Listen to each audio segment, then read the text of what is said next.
You are watching the Fayetteville Government Channel. Up next, full coverage of the latest City of Fayetteville Ward meeting. Ward meetings are held at various times by City Council members to interact with and receive feedback from the residents of their ward. All right, well, welcome everyone to the Ward 4 and Friends meeting. Thank you for coming. This is our monthly meeting. We meet the last Monday of the month.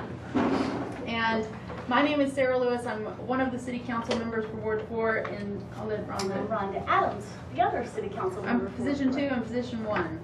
And so I'll go through what I wrote up here on the board just so everyone can see it and hear about it at the same time. So the agenda is we're going to have Q&A for our candidates. I'll tell more about that. Then we'll have the fire department give a presentation. There are some council topics they want to bring up to make sure that there's a chance to ask questions if you need. And then also if there are other neighborhood questions, or if there's a street light out, or if you have a question about the council neighborhoods, these kinds of things. And then we'll have some treats, and thank you very much, as this is the last Ward 4 and Friends meeting for 2012, and it is my last Ward 4 meeting as a council member. But I'll still be around. Thanks for your service. Oh, thank you. It has been a pleasure, and it is a pleasure. And thank you. And I'll say a few words later on. And just to keep us all on the same page, if you can, when we're having question and answer, or if you have questions, if you kind of indicate by raising your hand, and one of us will indicate that point you out to go ahead. And then also, if you can frame your questions and comments in a kind of a tone of solution and ideas, that helps us make progress and be able to further the discussion.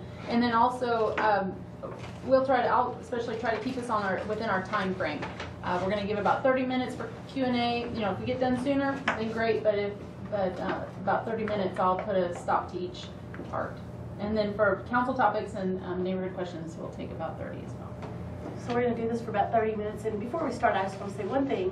Welcome Thomas Hare. He's working on his Cub Scout merit tonight. All right. And so I think it's very nice we have a Ward 4 young citizen with us. Thank you for coming. Thank you. Really pleased to have you and your dad.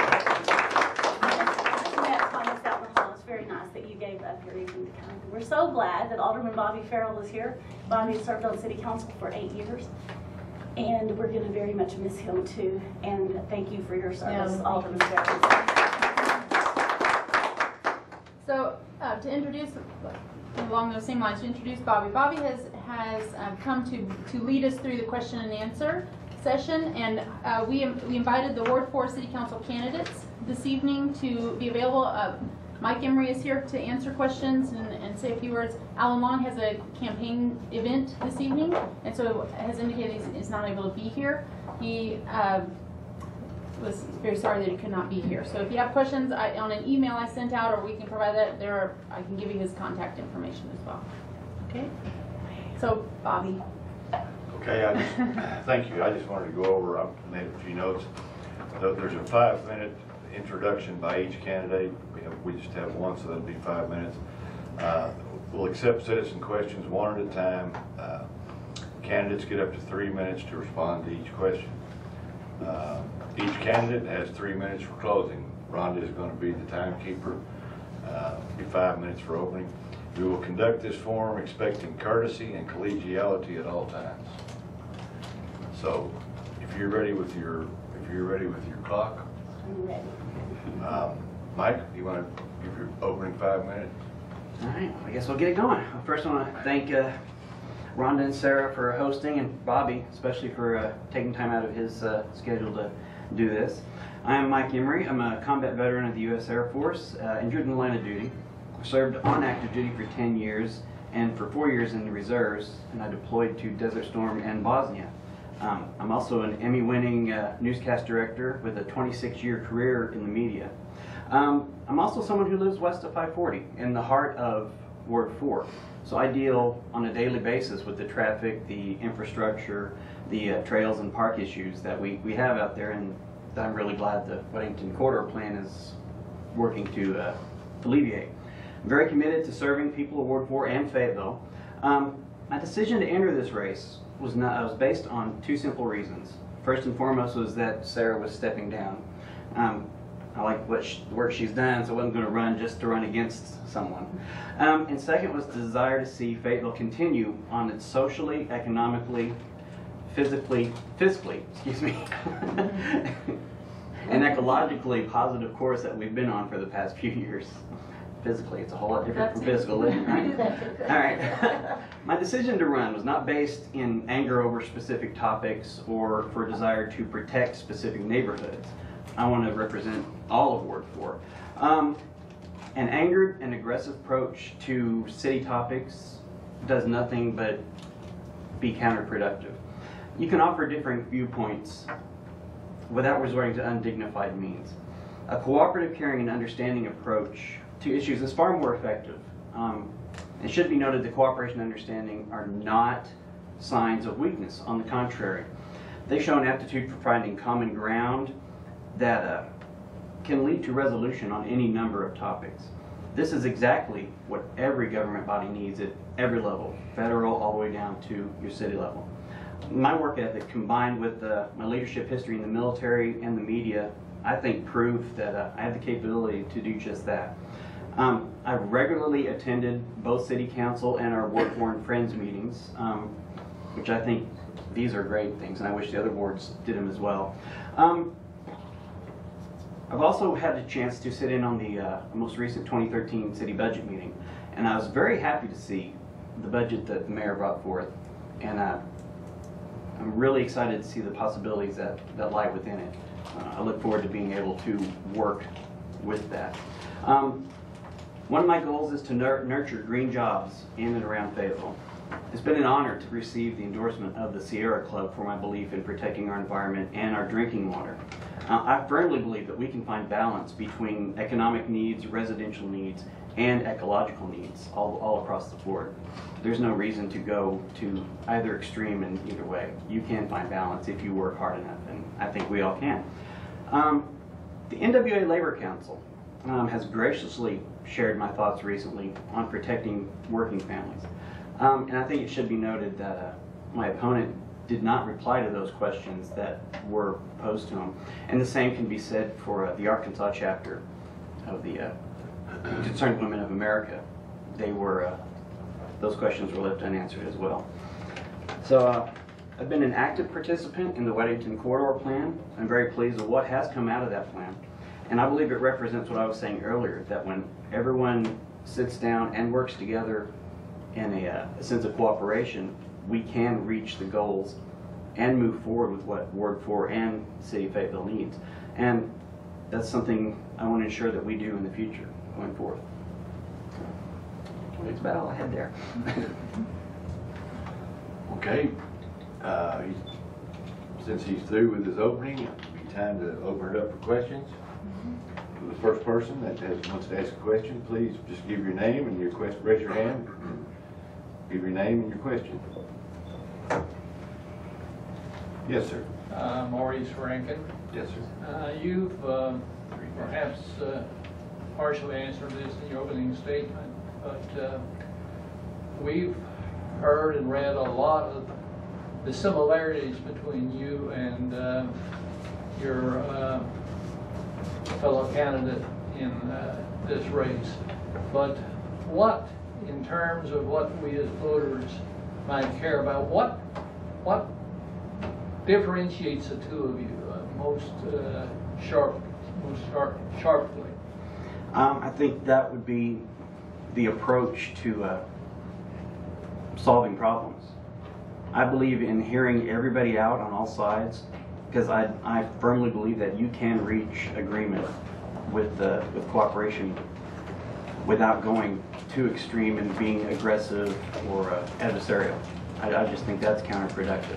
If you can actually sit down and take the time to listen and research on exactly what the issues are from all sides, you can actually get a lot done, a lot more than just going full bore into someone's face, you know. I think that would probably be the biggest difference between us. Next question. Bill Muller here. Mike, tell me, I assume that you've looked at the city's budget for the coming year. What do you think of it?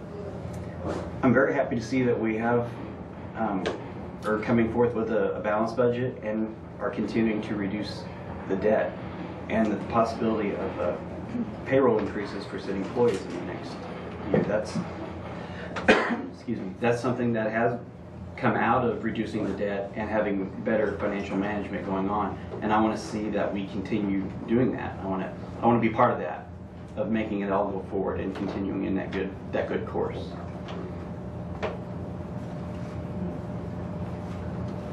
Yes, sir.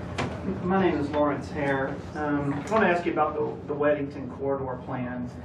You said you were involved in the process. There's a lot there. Right. I wonder if you can offer some thoughts on how, as a city council member, you would go about prioritizing the implementation of that plan. Well, first and foremost, I think it would be the residential aspects of it, because that's going to be the basis of city growth, is if you got people in there, then followed right behind with business. And going along with the residential would be the transportation infrastructure. One thing I would like to see added to the plan is more bus stops for ORT and Razorback Transit going further out west. Because right now they are underserviced, with the last stop being there at Betty Joe. There is a vast number of people out there that would use the service if it was a little more readily available to them. You're going to have to look at every aspect that comes across with it on a financial level too, and figure out if that's the best aspect or the best way for us to proceed at that time, and what would be better in the long run too. Because sometimes it might be better to spend a little bit more up front and save in the long run, and sometimes it's not going to be good. So you're going to have to do a little research and weigh in each time. But I think first we need to consider the effect on the residents with each topic that comes across.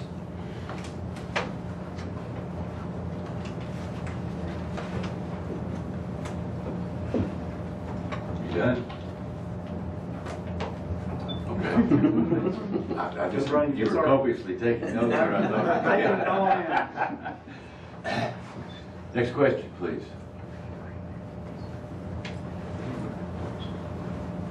Anybody else have a question? Yes, ma'am. My name is Sally Overby. And many of us here in the audience live close to, in the Markham Hill area, close to the University of Arkansas campus, and personally, you know, I feel it's a great asset to the community, and that, and none of us should live in the neighborhood. You know, there are issues though. I mean, just the fact that the university is ever growing, so it's physically expanding, and how do you see your role to represent the neighborhood with the University of Arkansas? And do you have specific concerns about Well, one thing that the U of A? that I would like to see with the growth of the U of A is to get them to do some sort of tuition incentive for the lower classmen, like freshmen and sophomore, on maybe not bringing cars to campus with them. You know, for some of them that might be an option, for some it might not, but I think it's something that we could look into to help reduce the traffic flow around the university, for one. I think that would be the biggest impact immediately right there. I know there has been some talk with the dorm construction and apartment construction, and I do know we have a big complex going on down south of MLK that is lined up for students. Yeah, I think my priority right there would be whatever we can do to keep the students on foot to help reduce the traffic input that they have. Did you have something specifically you were concerned with on it, or? Well, I'm an architect by profession, and so I was thinking too along things like how you view your role as it relates to planning commission members and that kind of thing. Well, I'm always going to keep the residents' interests first, I believe, because the university has a large influence anyway. So I think the residents will need to have good representation on their interests, and that's what I want to do. Working with the Planning Commission would just be, like I said, going into cooperation, doing the research you need. I love doing research, so I'm looking forward to doing that, actually. To make sure that I've got the right information, and that the Planning Commission and the U of A and the residents all have the right information on what proposals are going in and how they would affect not just them, but the university as well. Thank you. Sir, did you have another question? Yes. There are those who feel that Fayetteville should be pretty much completely a walkable community. In other words, forget about your cars, move everybody close enough that you can just walk to the hospital, I guess, or the doctor, or the grocery store, or whatnot. You look realistically at the huge medical complex, the county hospital, and it seems to me like the only way you could do that is to bulldoze downtown and replace it with high-rises. On the other hand, we've already spread out. Some people like to have a little bit of yard around them. And people say, well, we can't provide bus service unless you give up the suburbs, you give up your space. You've got to have a very concentrated area like downtown. Do you believe that bus service can be provided through park and ride lots, for example, in the existing cities so that people can continue to live as they are? Oh yeah, I think that's very feasible. I've seen that in other cities, and I would be completely supportive of a carpool program too, with the same kind of, park and ride share lots going on. There's no way we're going to completely eliminate the car. That's just not reasonable on any aspect. But we can reduce what we do with it through increased buses, maybe a trolley service, carpooling, getting the students, especially the underclassmen, to maybe leave their cars at home while they're in class. Yeah, but a carpool and a ride share, I think that's a great idea. I would be completely behind that.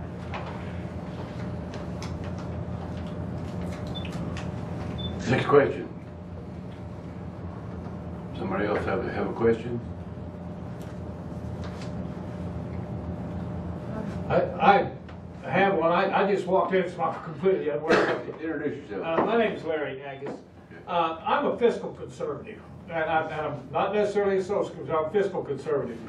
My question would be, if indeed we have cutbacks in federal funding, which will trickle down very rapidly to cities and states, how would you prioritize the spending of our money? You can be general as you want. Would we go back to basics? Well, I think you would look at it the way you would look at balancing your own checkbook at home. You would find ways to cut back on what is unnecessary, if not eliminate at least temporarily what's completely unnecessary. I guess what I'm saying is, at some point then you would have to make decisions on where.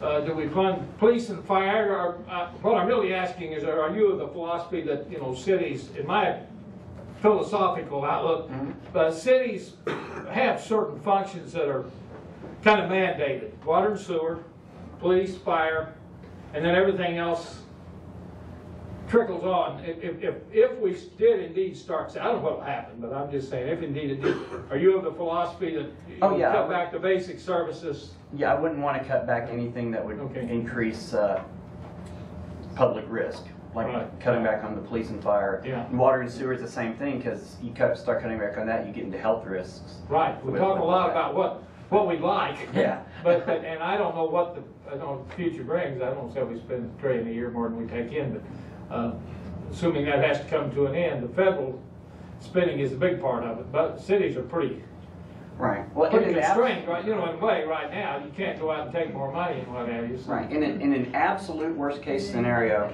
and like I said, this is absolute worst case. I would prefer to cut funding from parks before city fire or police fire and water. Well, we have parts of that are mandated, I guess now, aren't they? You have yeah, but that's what I mean. It was completely worst case. You have money.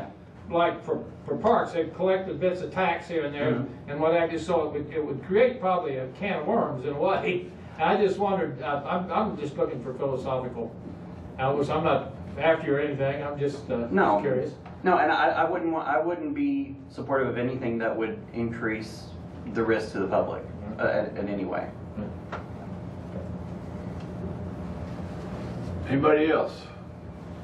Going? Like an option. Oh, if I may. Wait a minute, you're. Go ahead. Who are you? Aubrey Shepherd. Mike, you're an Air Force veteran, Yes, sir. so you know a little about aircraft. I don't know what all the jobs were for you, but upstairs right now, while we're meeting, the helicopter rides in Fayetteville are about to be discussed by the Planning Commission. I'm not sure, Sarah Rhonda, if that'll come to the council if they approve it. It may. Yeah. It probably will, yeah. It probably would come. The proposal is to allow helicopter rides originating out by Lake Fayetteville on that, what kind of farm is it? May Farm? And that was up a couple of years ago, and I remember I was outspoken about the safety concerns and so forth. And this is year-round they're asking for it. And I asked the lady who owns the property sitting by me upstairs, or is it downstairs? Where are we? Okay, that's it. We get these off-site rooms, numbers sometimes, don't know what floor you're on. But anyhow, she said she thought that they'd be limited to daylight only hours. And so I would certainly be concerned if those things were allowed by the city council to go into the darkness of night and disturb people's sleep, and the chickens and the deer get to running, and the dogs get to howling and things if they're too close. But it is a big safety thing. We've just had one crash in Fayetteville in our vicinity, I remember, and that was at Springdale emergency helicopter crash, bringing in somebody to that hospital a few years ago. And it didn't blow up the hospital, it didn't fall on a house, it didn't fall on a car, but it still killed at least one person, I believe.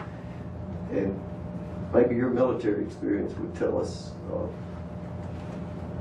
would you see a certain danger in this constant, this having a right to fly these things any day of the year? Weather and so forth considered. How should the council be thinking about limiting this in more ways than maybe the Planning Commission would decide to? Well, just based on my own experience, most aircraft are, what's an old phrase we used to have, all-weather aircraft, fair-weather pilots.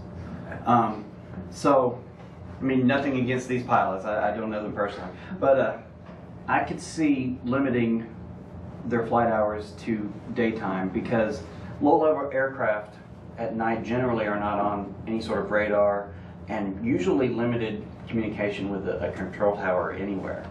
So it's all visible flight rules. So I could see nighttime or darkness hours, depending on the time of year, being a limitation. And the same would go with weather. I mean, you don't want to fly in weather that's going to possibly cause a downdraft on a helicopter and force it down anywhere. But as long as you can set a prescribed flight path for them that everyone agrees is a safer flight path, and then keep it to daylight hours and fair weather, I think that would be fine. But severe weather, no, because they're not like mission critical or life critical aircraft, so they don't need to be out there at night or in the bad weather. Thank you very much. Yes, sir. Tom Overby. Mike, you made me remember the helicopter flights during Mike's Blues and Barbecue and other events. Safety issues aside and so forth, what do you think about the noise factor of the helicopters circling in our town over and over and over and over and over? You now know what I think. Well, During Bikes, Blues, and Barbecue, it probably doesn't make much difference with the noise. Isn't that a shame? But one way to avoid that is put them at an altitude, specific altitude level. That will help reduce a noise level. And that would go along with the same with the flight path I was talking about. I don't think that's conducive to what they're trying to do because they want to bring sightseeing people down low. So if you put them up, they're not going to have too many people want to ride around the sky. I don't know specifically the type of helicopter they're using, but I do know there are aircraft out there and retrograde you can put to them to reduce noise on aircraft. That's something I think could be worth looking into. The ones they're using are noisy. I've heard them, I know. But yeah, I could see maybe looking into having them do a retrograde or use just specific quieter aircraft. How about just denying them? It is a business enterprise, and it brings in sales tax revenue and provides a job. So I'd be a little hesitant on that. If we can find some other way to make it work where the residents aren't as effective and they can still, as affected, excuse me, and still keep their business operating. I mean, I'd hate to legislate someone out of an income. Well, I understand that, and certainly everybody in business wants to be able to propagate their business, but you know, the citizens are paying a price in terms of noise and comfort and enjoying our beautiful city. When the businesses get to ride around and make noise at will, when people are willing to pay them money. Well, would you be opposed to just allowing it at specific, making it a seasonal thing? I think that would be better than letting them do it. If you know, it's not a problem today, and maybe it's only a problem during Bikes, Blues, and Barbecue. But if you give them a carte blanche to do it whenever they can generate enough revenue, then the day may come that you're getting, I don't know, flights 3 days a week, 4 days a week. You know, where is there a reasonable restraint on the effect on the environment of our city, the enjoyment by the people? Okay. Oh, and like I said, you can find a balance with that. I mean, even if it's maybe 2 days a week, like Friday, Saturday, or just a seasonal thing like Bikes Blues, or maybe during football games or something like that. That could make residents, you know, a little more comfortable and keep the business operating as well. Do you know if the current proposal has such limitations? Honestly, I really don't. Because I didn't know about it till Aubrey just said something. So that is something I do need to look into. My business is located next to where they fly, and it's very seasonal. They do it on the weekends. If it's rainy or something, there's no traffic. But and I don't know anything about their flight patterns or anything like that. They come over my building. I get a little aside in case they crash, but there might be a good time to sell it or something. So I guess you might make sure they're well insured. Yeah. Oh, that would definitely be something I'd be behind. You want to carry a lot of liability. Yeah. Are helicopters inherently unsafe? Not in my experience. Not really, huh? I mean, like I said, it all boils breaks, down mostly to pilot training and experience. Right. No. Any more questions? Going, gone. Okay. Mike, you have up to 5 minutes for closing statement. Oh, probably won't take that long. All right. Yeah, well, thank y'all for coming tonight. You know, I've served the country, now I want to serve y'all on the city council. I think I'm going to work extremely well with Rhonda, and I look forward to the possibility of doing that. I really do. And the mayor and the rest of the council. Shame y'all aren't going to be there. You know how to get a hold of me. I'm really pleased to say that I've gotten the endorsement of the Sierra Club, along with Sarah and Rhonda and Matthew Petty, who's not here tonight. I've also gotten the support of several Ward 4 businesses, Green Submarine, Hunan Manor, Westside Storage, IHOP, Great Cliffs, and the management over at Jefferson Lines have been very supportive of me. Regardless of what happens, I want to stay involved, speaking up when necessary, participating in the community, because I'm proud to say I've come to call Fayetteville home. I think we're on the right track moving forward, and we need to stay the course in order to achieve the things I know this city and its citizens can do. I welcome the chance to work for you and with all of you. So please ask for your vote, and just remind y'all that polls are open tomorrow. The normal place is 7:30 to 7:30. Thank you very much. Can I make a comment? I sat here, I think in this very same seat, a number of months ago, and I asked for a commitment from all 5 candidates to attend the Ward 4 meetings. I'm very pleased that Mike Emery attended this meeting tonight. I'm very disappointed that the other candidate did not. I think, I'm sorry I have to take this personally, I think that says something about the esteem with which he does not hold all of us in Ward 4. Or maybe he's trying to win an election. Mr. Moeller, you have defamed Mr. Long on the University Heights web listserv. I think that is a big reason why he is not here. What's your name, I'm sorry. please? My name's Donna Daniels, and I live in Ward 4. And Mr. Moeller has been defaming Mr. Long. We just sat and talked about helicopters that had nothing to do with Ward 4. Mr. Moeller can listen to this. Thank you, Mr. Farrell. This is over. Okay. We've got our questions asked. If you guys want to, I'm doing what I was asked to do. Well, his comment was inappropriate. Sorry. I'm doing what I was asked to do. And I'm just Thank you for saying thank You bet. I think that, I don't think anything. I think we had a good Q&A here, and I think that people did exactly what I asked in being courteous and exhibiting collegiality.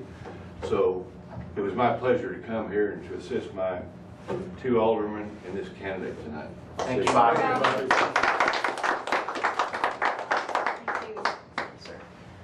All right.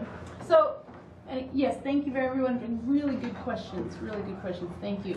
So I'd actually like to go around, and we didn't do this earlier, is introduce ourselves in the room. We go around the room and we jumped right into it. One reason is Bobby needed to take off. So I think we'll start with Larry. Larry Agus. Yeah, just say your name, and you can say the part of town you live in, or just say your name. I'm Cross Keys. I'm in Ward 4. Okay. You can just go around. I'm Lawrence Hare. I'm the Vice President of the Rupel Row POA, Assistant Professor of History at the University. This is Thomas. Todd Walters. I live off Salem in Ward 4. I work at the university as well. I'm Beth Leslie, and I was in Ward 4, so they threw me out. But I still love the meetings, and thank you all for providing the opportunity. She represents Ward 4 and Friends. Yeah, right. I'm Bill Muller. I live in University Heights, and I've been attending these Ward 4 meetings forever. Thank you. Maurice Rankin over on Double Springs Road, almost as far west as you can get and still be in Fayetteville. Thank you. Chuck Adams, I live in University Heights with Alderman Adams. Walt Eilers, Waterman Woods. Martha Sutherland, I live on Markham Hill. Mike Perryman, Fayetteville PD. Thank you. Donna Daniels, Lawrence Circle. Thank you for coming, everyone. So, Rhonda, you want to introduce? I'd like to introduce to you Chief Battalion Harley Hunt, who is here to do a presentation on behalf of the fire department tonight. Thanks for coming, Chief Hunt. I'm glad you're here. Thanks for having me. It's Battalion Chief, not Chief Battalion. Right. That's okay. You can just call me Harley. That's good enough. Chief. Harley's fine. I'm the fire marshal here in the city. And Rhonda asked me, I don't know, it's been a couple months maybe, to come and speak about a program that we were starting in the city called Firewise Program. And so we kind of got delayed there for a little bit, and And so I'm here tonight to talk to you guys a little bit about that. The Firewise program was started by the U.S. Forestry Service probably about 10 years ago now. And what the U.S. Forestry Service came to understand is there's a reason why, especially out west, that a lot of houses, some survive and some don't. And a lot of the reason that some survive and some don't are the actions of the property owners that they do to their own property by creating a defensible space around the property. And so they start a program. The state Forestry Service administrates the program now. And so our community is now, we are a certified Firewise community. We've already finished the program. So we got a little grant for that. The program consists of about 3 things. Number one, we do an assessment of our town, at least a portion of it. In 2006, we got a big grant to have a professional wildland surveying crew come to town, and they surveyed a portion of the city and kind of evaluated high-risk areas, lower-risk areas, and such. So we used a lot of that data along with some newer annexed areas in the city, did some more reassessments of property where we physically would go out to neighborhoods, we'd walk the neighborhoods. There's an assessment sheet that they give you that you rank and score. Typically we didn't do every individual house, but you do subdivisions based on you know, how they score. The way the assessments works, you're looking at things like topography, you know, how steep a grade that the houses are on. Obviously that impacts how fast fire spreads in an urban environment.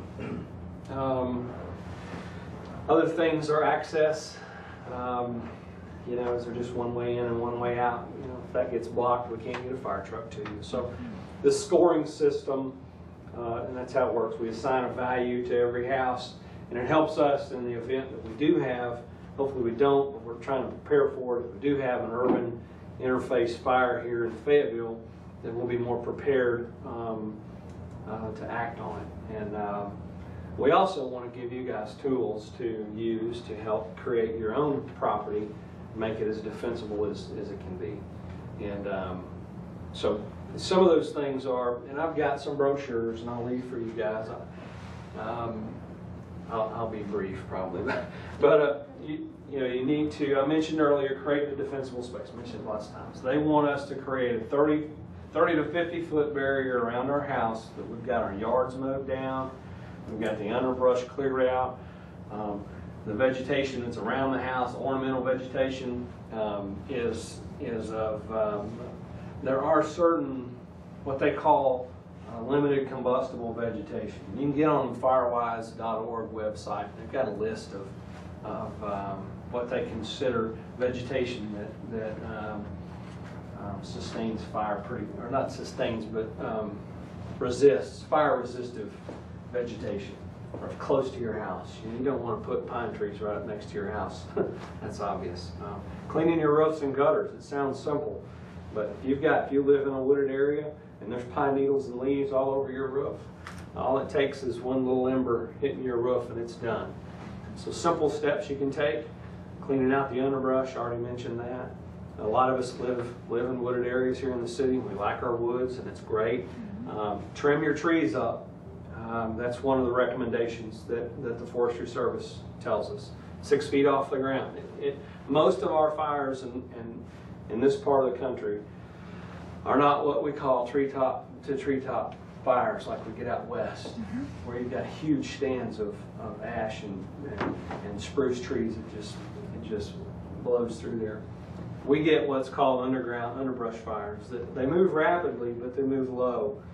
If we keep everything trimmed up, all the dead stuff off the ground, that fire is going to die when it gets to your green yard.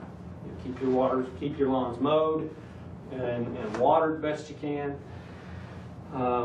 Some of us burn firewood. Don't stack your firewood right against the house. It's a bad idea. It's convenient for us. Don't do it.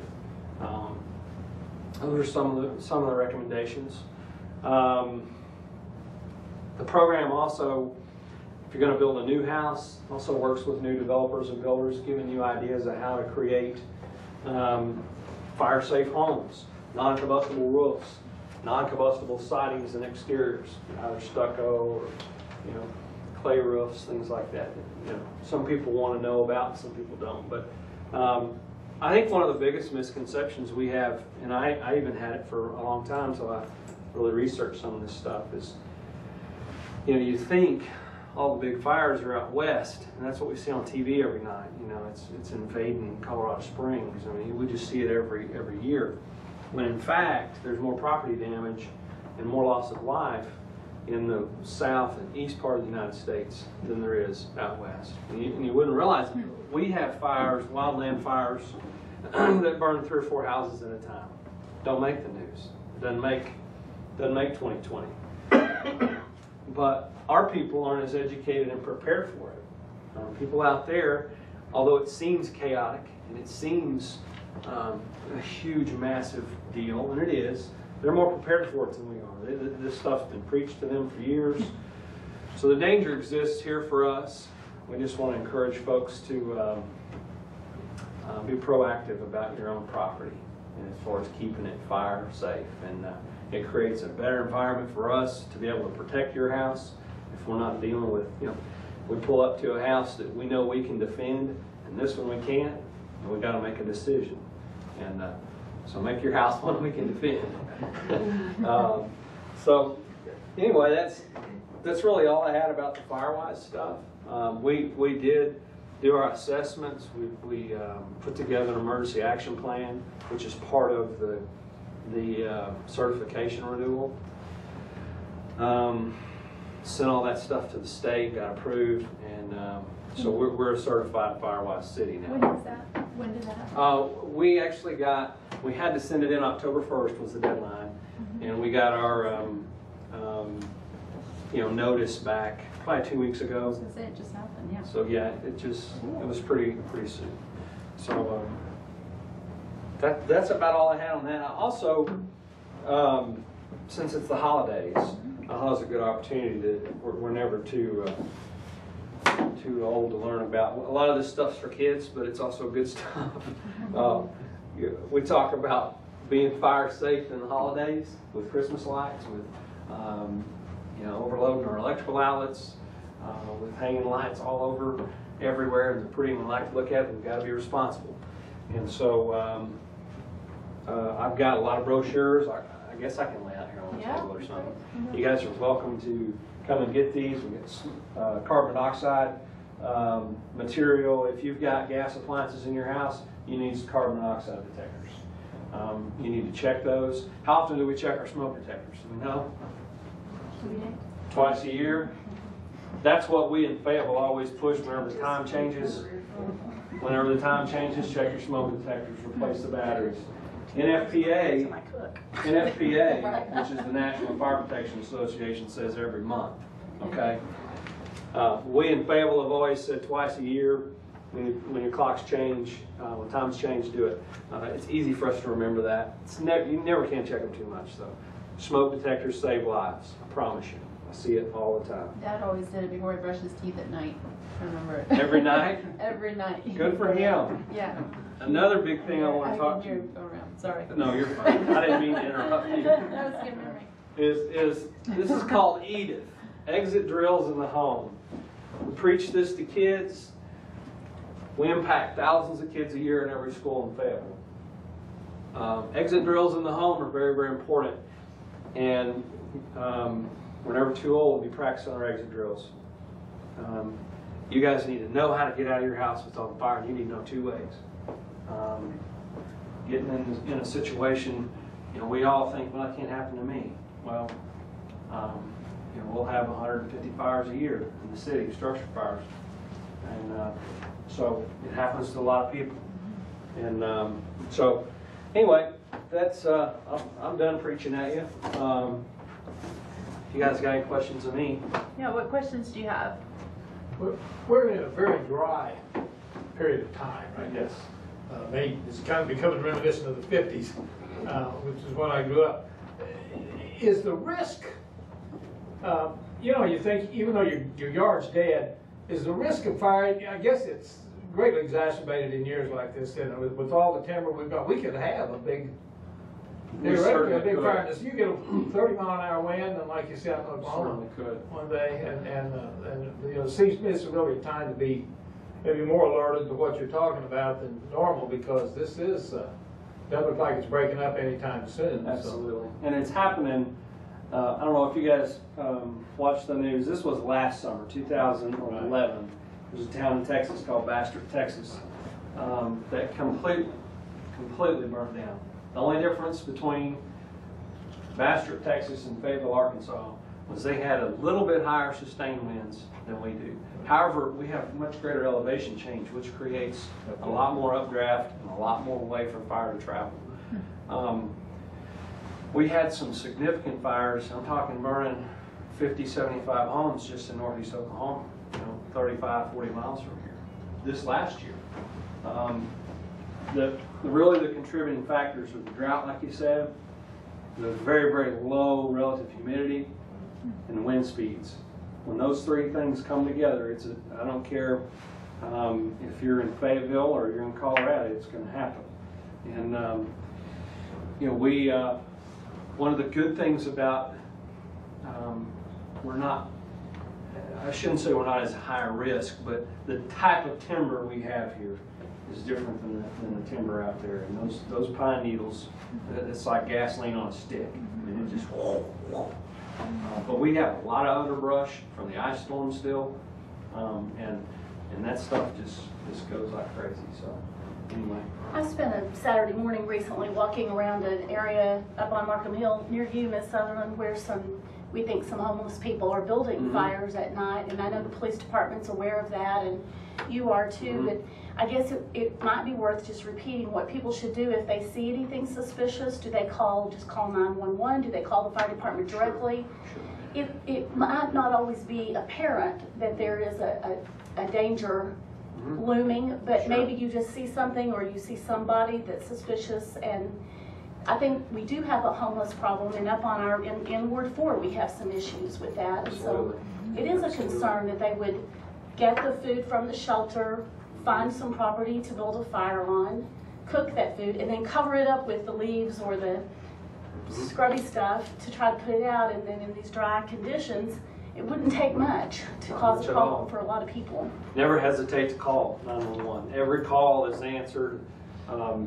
Just like the police department, if you call 911 and it's a burning complaint, it's a smoke somewhere, it's a whatever, fire department is going to come check it out. It's not going to be, the operator's not going to tell you, sorry, have a good day. Hang on, they're going to come look at it. No and matter how. Say, I don't know that this is an emergency, but I need you to go check it out. Right, and it's called a service call for us. There you go. It's a service call. It's a non-emergency call. We're not going to come out there with lights and sirens blaring. We're going to drive out there. It may take 10 minutes. You know, we're just going to drive out there and see what's up.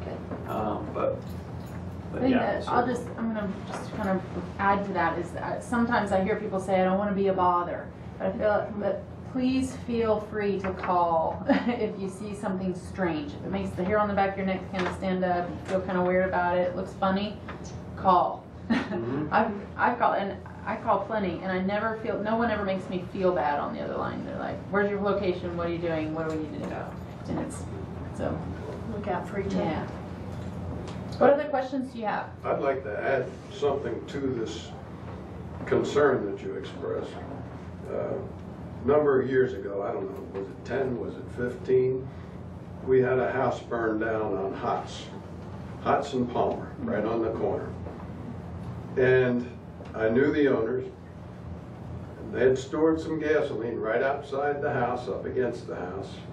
And the suspicion was, I'm not sure this was ever proved, but the suspicion was that some homeless people had built a fire to get warm right up close to the house and used that gasoline.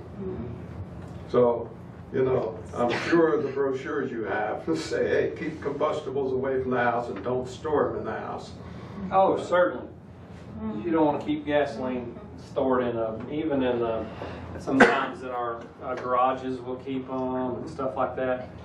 You don't want that anywhere in the house. A lot of times your gas appliances are in the garage. There'll be a gas hot water heater out in the garage. I've seen it happen dozens of times. People's houses burn up. I got gas and diesel cans stored right up there next to their furnace. You know, it happens. And I have another question. How often Yes. do you all recommend we have our flues cleaned? Just when Once a year. Once a year. Once a okay. year. Your furnace and your flue, furnace systems, NFPA recommends they get tested once a year. Your flue gets cleaned every year. Chimney. If you've got a wood burning fireplace, it's a good idea. You need to have it cleaned every year. Make sure you use a reputable company that has been around, and they're in the phone book. You can find them. But absolutely do that. Also know, and I'll say this, and y'all probably know, a lot of houses have what I call a zero clearance fireplace in them. Zero clearance meaning you can put wood right on them. Like you can build structurally right up to it. It's a little metal box with wood right to it. Those are decorative fires. And you put one little log in there, you're good. You start trying to heat your house during a power outage or just because it's super cold, you're going to burn it down. And so be super, super careful with that type of fireplace. That's my little soapbox on those. What about storing firewood in the garage? I know you said no, next up to the house, but inside the house? Yeah, just in the garage. In the garage? I don't have a problem with that in the garage. It's not anymore. It's not a volatile. Firewood in and of itself is not going to lead to a rapid spread of fire inside your house. Right. What it would do on the outside of your house, if say a small fire comes across your yard, that if it would have hit a brick foundation or block foundation would go out, it's going to hit that firewood, and it may take an hour, and it's going to smolder and it's going to burn, but it's going to sustain enough heat, and now your whole side of your house is on fire. Where if it's inside, you've already got a fire in here. Right. And this having this firewood is not going to be that big a deal. So.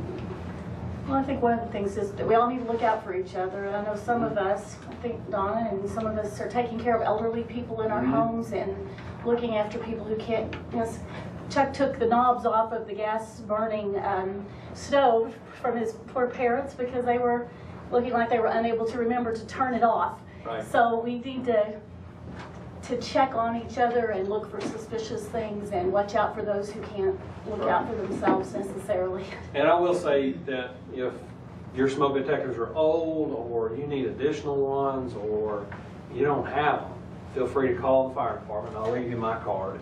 We're in the phone book too. Call the non-emergency line and we'll come in, put you up fire or a smoke detector. We've got thousands of them. That's what we do. I want everybody to have one. So feel free to call.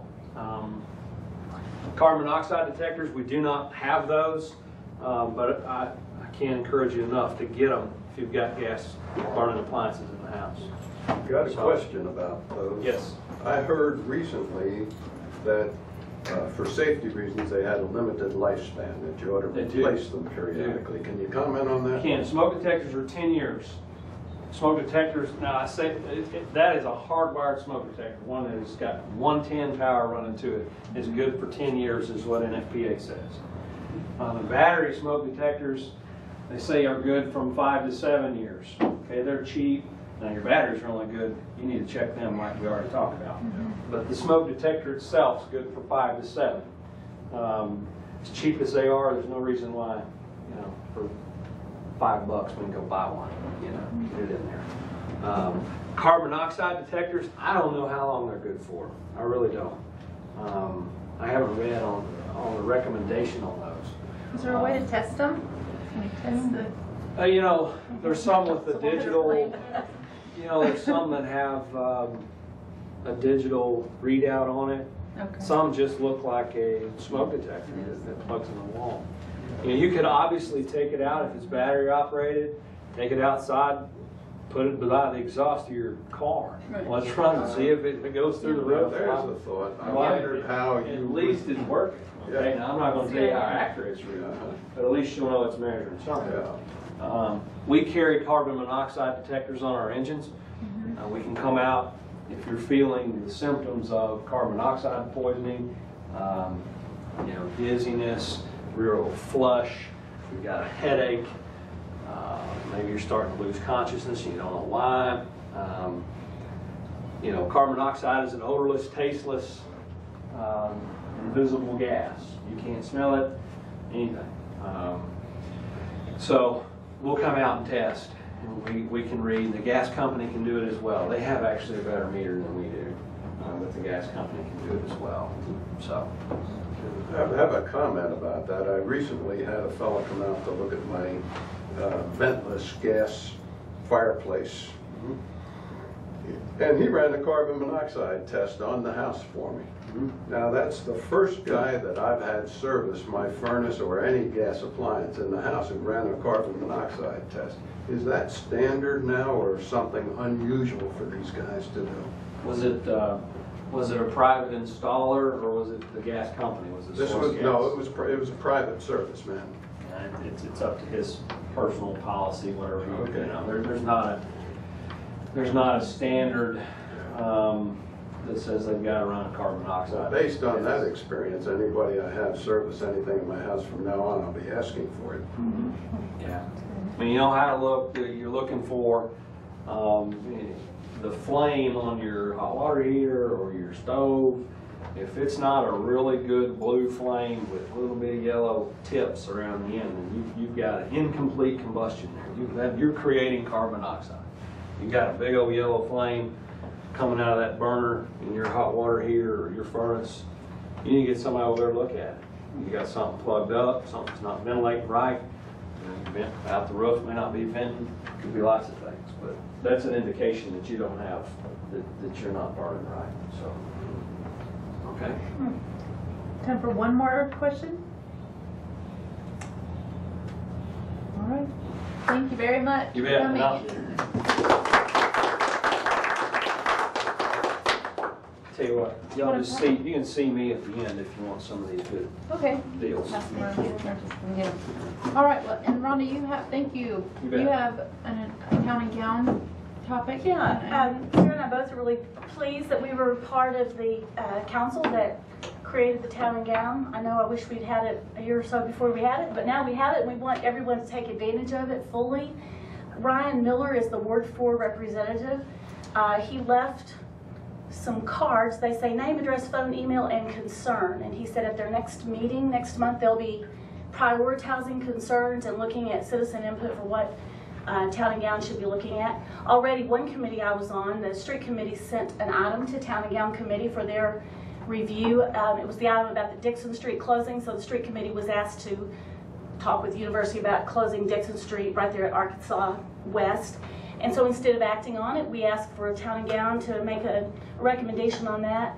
And then the same thing happened with the AP Commission. You all probably read last week where they asked the Town and Gown Committee to make a recommendation on that. So those are just two examples, but they want to hear from citizens on individual concerns. Ryan was here, said he had to go, left the cards and his own business card, and said he'd love to have some input from Ward 4 citizens. So I'll put these over there at the end and ask you to pick those up if you're interested. Thank you. Yeah, it's very exciting and very needed. And so I hope you'll speak up. It's a public meeting, so you can attend those and speak up during those. So a couple things that we want to bring up, that I'll bring up, and you may have additional ones. The budget is on the agenda for 2013, and we held it, although kind of clumsily, on the for this, so that you would have another reading to comment on it if you have comments, ideas, and so on. We're not going to do a presentation of it during this meeting, but if you want to take a look at it, if you have ideas, if you want to ask questions right now or give ideas for the 2013 budget now, we can take a few moments to do that. So I just want to make sure you know that one, you have all this week tomorrow is an agenda session, and then the next Tuesday is the council meeting where we will vote on the 2013 budget. We spent a Saturday morning, I think it was November 8th, in here discussing and saying, discussing what things were where and going through the entire budget, including the general fund, and then there's the water and sewer fund, and there are different franchise funds that we have to take in, that we review, and so looking at how monies were allocated across those different funds.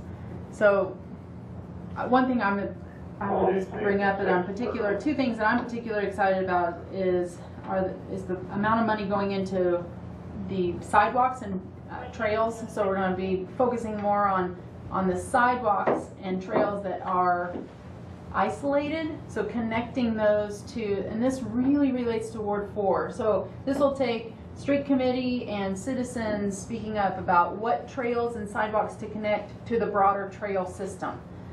So investing in those pieces, because I know like I think Clabber Creek, for example, has this great trail that's short and it's kind of all by itself out there. So how can we get that connected? So making those connections, but also investing in sidewalks that can get people to the trail system. So that is really exciting. And then the other part was, and this was a continuation from last year, was the streets and engineering departments isolated the amount of money that we spend on drainage. So a curb, a underground pipe, a ditch that is dug out. You've seen them, they make it look like red dirt. All that money that's put into fixing drainage issues or correcting issues, it was put in its own line item. This is important because, as you know, Ward 4 has a lot of drainage issues, not just Ward 4, but the whole city. And so we need to be able to first see what we are spending on that topic, so that then you can see how much you need to spend, and ideally begin to reduce it by using more green infrastructure and other more diverse ways to address stormwater. So, but you can't make progress unless you can pull all that out. So that's something that I was pleased to see. And then also looking at investing in the recycling education, so that we can get more return on the commodities that we sell in recycling, so that we can make more money, really, to increase our recycling program. But that takes education. So return on investment type increase. And also, please, I think we can feel good about just the general, like the resiliency of our community, as far as the increase in jobs, the increase in businesses that are here, and just our willingness to support our local businesses to help support the economy, and it's really important. So,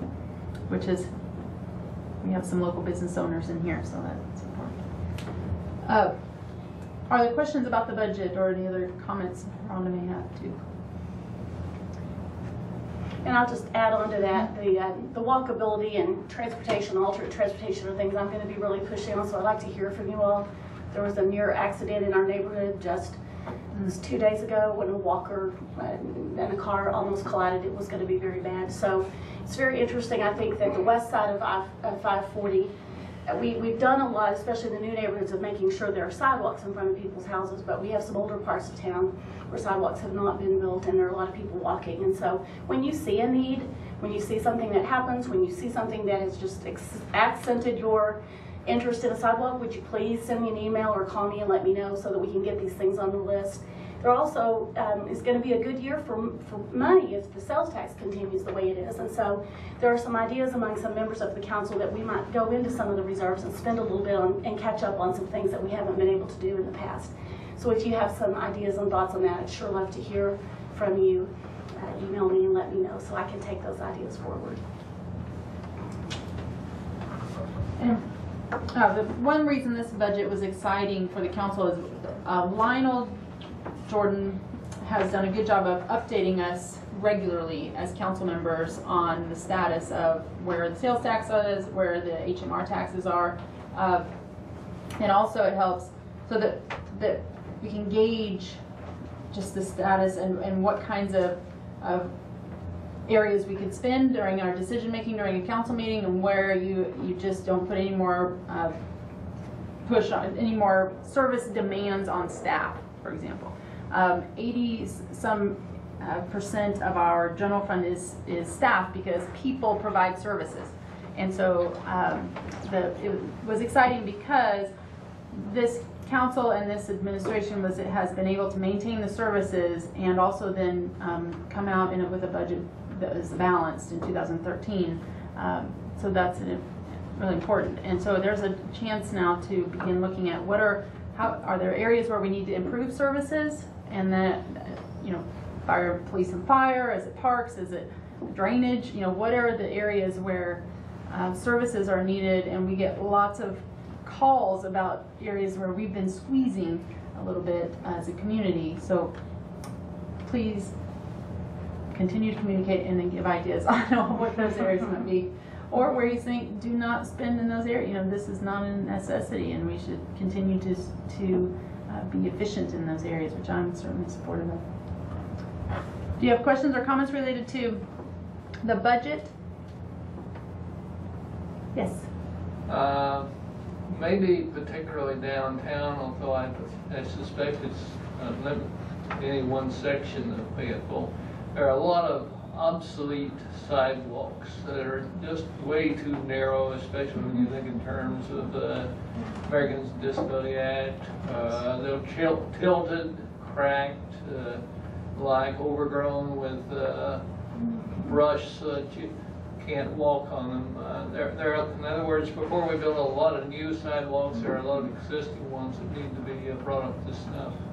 Absolutely. One of the things that's a concern about that, for example, our tree canopy is so important for so many reasons, but as those trees get big enough to provide the shade and all the things that they provide for us, then the sidewalks come up with the roots. And so I know exactly what you're talking about. I walk these old sidewalks. We do almost every day, and so that's exactly the sort of thing I think we need to get a good list of the places that need improvements and need attention, and put some time and energy into that. A lot of those decisions are made at the street committee, and I'm on it, so. She's a good one to talk to about that. And that's the type of thing that people need to know, the council needs to know, because in the past, really there's an effort, because everyone needs and wants equal representation, we divide up linearly. Up until right now, this is how it's calculated by linear feet of sidewalk, and every ward gets the same amount of linear feet. But these kinds of issues are not based on linear feet. It's about, there in those areas there are hills, they're narrow, there's trees, there's different variables.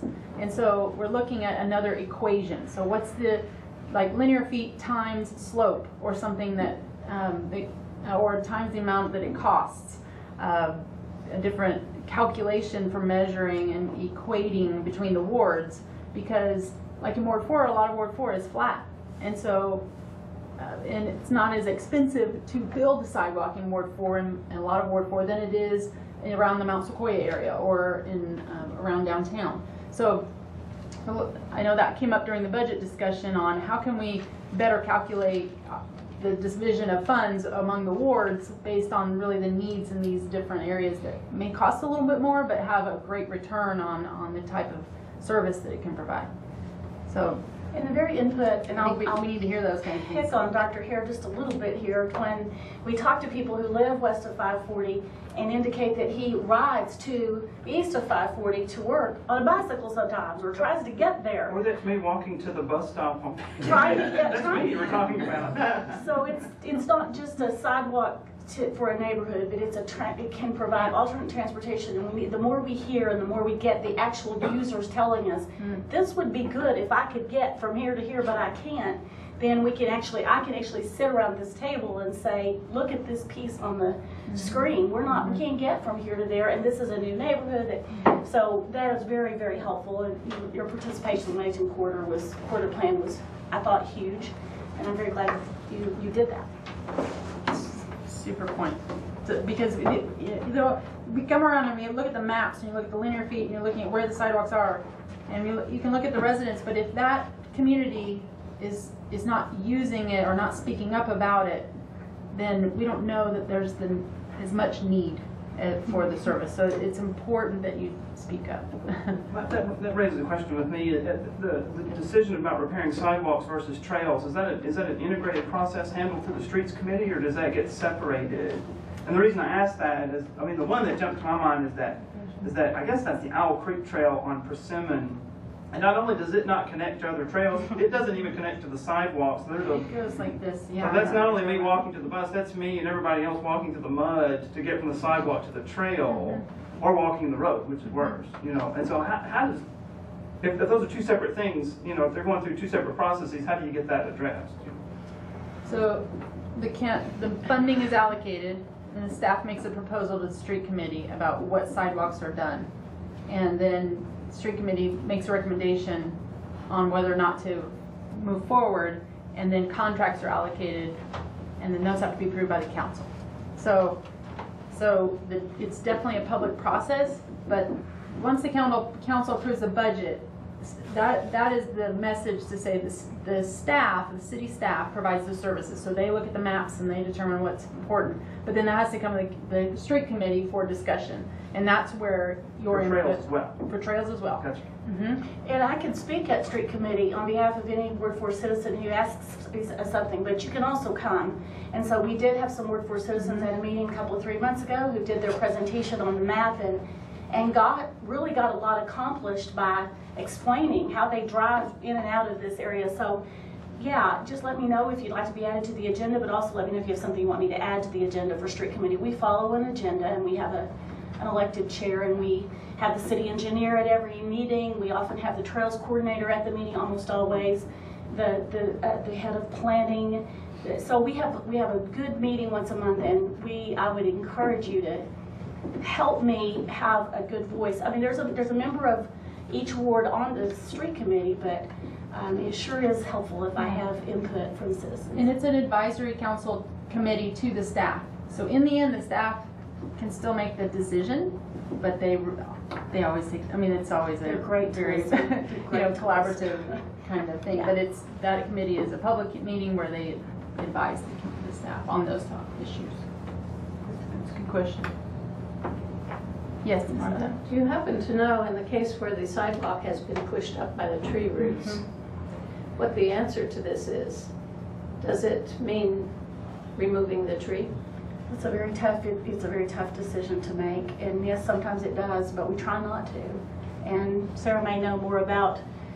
I don't know how that decision is made ultimately, or who the final decision maker is, but we're trying to keep our tree canopy, and those trees get to be a certain size. That's when they do the best that they can do for us. And so if we can go around it, we do that sometimes. The engineer can make a plan to go around, and you'll see some of that, but then that goes into someone's yard. Sometimes you can't go around it because of where the tree is located. So it's different decisions made on a case-by-case decision of what we're looking at. Now, may I comment on that? We had this situation in front of our house some years back. Old house built in '52, old trees out front, of the type that heaved the sidewalk. And when we persuaded the city to come in and repair our sidewalk, the crew looked at the situation and said, if we're going to repair this sidewalk here, those tree roots have got to be cut where the sidewalk is. And that will probably kill the tree. Now, if you like, we'll take the tree out for you. So I said, I like, and they took the tree out for me. But that's the situation you get into with an It is older tree, older sidewalk in an older part of town. It's tough.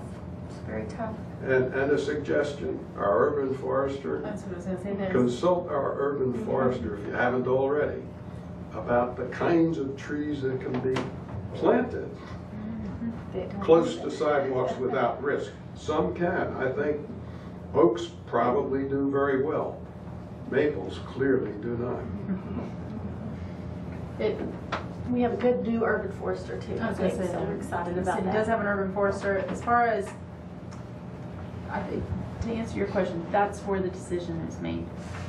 Those kind of things don't come to the street committee. So the staff won't bring up, should we cut down the tree or go around it to the committee, the decisions made there currently. Now, if the council were to pass a ordinance that said these kinds of issues need to come to council or committee, then but currently those decisions are made on the spot. And my experience with city staff has been very favorable over the years. I think there's an effort to try not, I mean, like you said, they work with the landowner and see if there's another way. But there's no policy. It's a good question. The other topic is the parking garage that we will be hearing for downtown. And that affects all of us in our entertainment district. And so if you have suggestions or comments about location, they're going to be presenting a location to the council, and we will decide on that. It's less about the design, but you can always, at this point, we haven't run, that will come forward as well. But this is about location right now. So if you have, and you can share that now as well if you'd like. Are there comments or questions about the parking garage? And I know that, well, I'm really, so anyway, I don't have a lot of information right now. I still need to educate myself as well as like tomorrow night will be good. Right, about what the details are. But are there questions or comments related to the parking garage or ideas or general like approach you think we should take? What's your favorite location? Or doesn't matter, you're okay either way, or not at all, you don't like it. Build one. Build one, Build yes. one. Well, tomorrow night's agenda session, there'll be a presentation there, and it'll be videoed and on the government channel, so I encourage you all to watch that and then get back to us with your thoughts and input. And then another topic that I hope that will come up in maybe January, I think it's because the first of the year, the Weddington corridor plan will be about ready to discuss at the council level. So hopefully that's something that, and I bring that up because I want to thank you all for participating in that and taking part in it. It's such a great process, and I feel really happy to have been a part of the council that participated in more detail. So, do you have council topics? No? Okay. Just you. Okay. Just have you talk. Okay. Are there comments from your neighborhoods? Questions? Council of neighborhoods. Who in here has? Who in here? I'm going to put you on the spot. Who in here participates in the council of neighborhoods? Good. We're trying Good. to. Good. We're talking. Oh, good. It's Get so important. your association on the website. You're not listed on the. We need to Okay. put that call on. them. Good. Okay, good. Excellent. So for those of you watching, there's quite a few folks in here that do participate. Please get involved in the council neighborhoods. It's a great way to stay connected. And I'll give you a great example of an extreme situation where it came in very handy. It was the ice storm. It was the only way we could get information out to neighbors quickly was the ice storm, because people didn't have electricity, but we had iPhones, and people had their council neighborhood email listserv, so it's really useful. But there's a lot of other information we can share as well. So, other questions or comments for the neighborhoods? All right. I'd like for us to spend the last 10 minutes of our meeting thanking Sarah for her service. I just thought of a few comments that I wanted to make, and I'm not going to read them, but I'm going to refer to them. It was January of 2009 when Sarah stepped onto this council and replaced Lionel Jordan after he served 8 years as alderman. She sits in his seat, and I remember well going to one of the meet and greet parties for Sarah. Hadn't met her before, but enjoyed going there and learning a little bit about her. And some of the things I learned was that she was an award-winning science and French teacher, and I learned very quickly that she focused her life's work on educating others about protecting our natural resources. And I learned that Sarah came to graduate school here at the U of A to study French literature.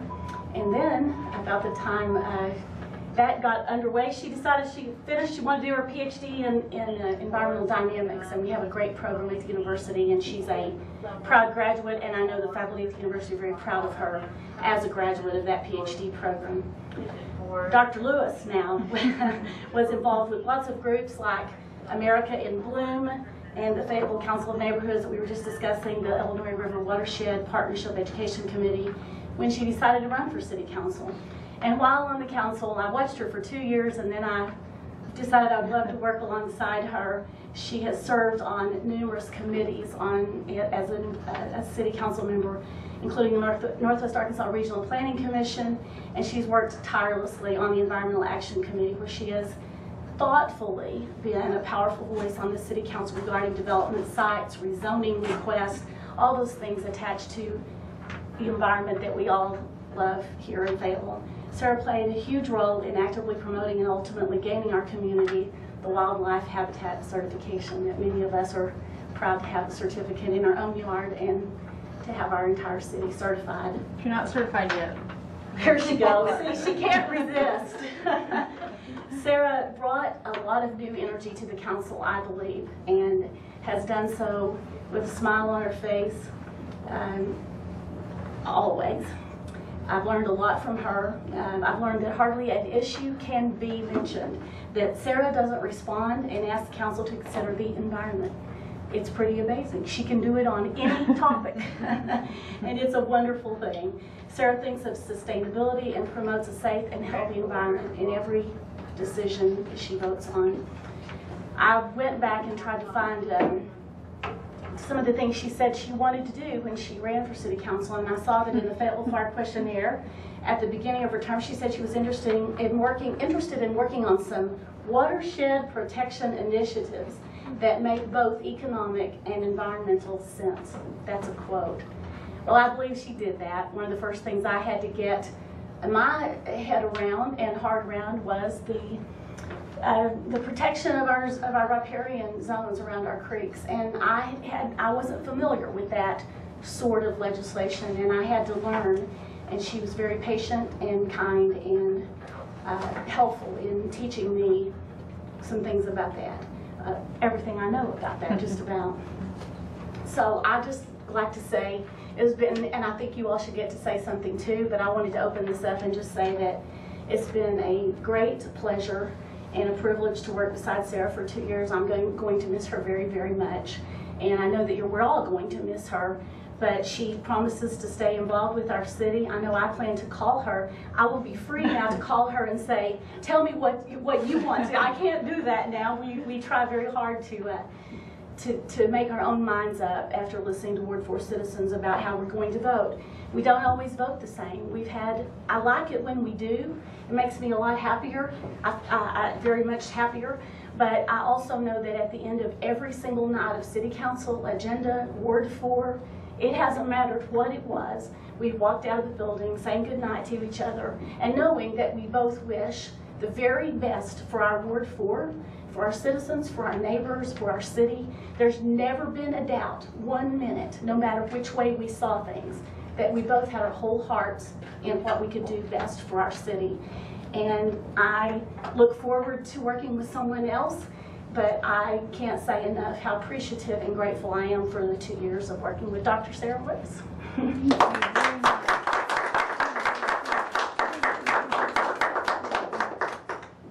Thank you.